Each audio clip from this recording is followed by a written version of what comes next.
গোৱালপাৰাত আল্ট্ৰা বাছৰ দুৰাত্মক ৭০ নং ৰাষ্ট্ৰীয় ঘাইপথৰ কাছাদল আৰু আমজঙ্গাত একোখনকৈ বাইক মহতিয়াই নিয়ে আল্ট্ৰা বাছে।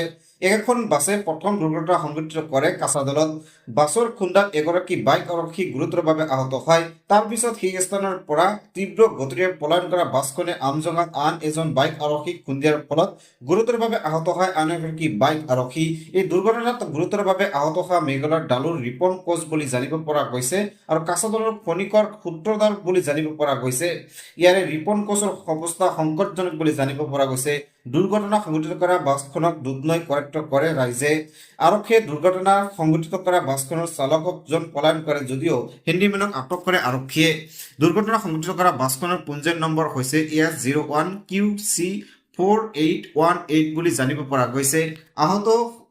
আহত দুজনক উন্নত চিকিৎসাৰ বাবে বকো আৰু গোৱালপাৰা অসামৰিক চিকিৎসালয়ত প্ৰেৰণ কৰা পৰিলক্ষিত হৈছে। কেনেকৈ হ'ল এক্সিডেণ্টটো? এক্সিডেণ্টটো মানে আমি পিছত আছিলোঁ, এই আগত আছিলে, পিছত বাছ গাড়ীটো সিপানে এটা বাছ গাড়ী আছিল আৰু ই চাইডে এটা বাছ গাড়ী আছিল। তাক মানে ক্ৰছ কৰাতে ইয়াক চাইডেদি মাৰি পিনে পেলাই থৈ গৈছে চাইডত। দুটা ঠাইত এক্সিডেণ্ট হৈছে নেকি? দুটা ঠাইত, কাছাদলত আৰু এইটো হ'ল চৰাইমাৰী পথাৰত। ধৰিব পাৰিছে এতিয়া? গাড়ীটোতো ইয়াতে এক্সিডেণ্ট হ'ল আৰু এইখিনি চিলো আহি পিনে ৰাস্তাটোত। আল্ট্ৰা বাছ আছিল? আল্ট্ৰা বাছ আছিল আৰু ড্ৰাইভাৰ না এইটো হিন্দীমেন নাজানো, ইয়াতে আছে। কেইজন আহত হৈছে?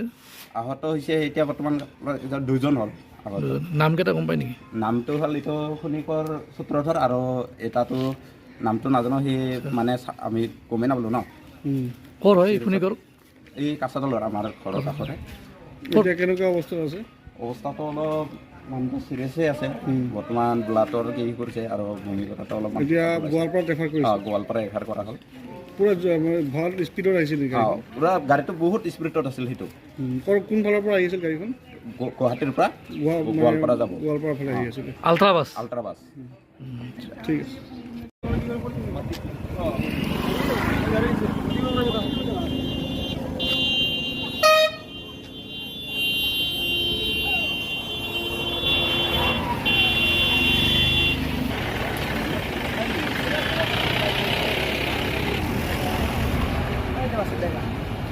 কোনটা? xe ở đây gia đình gì gì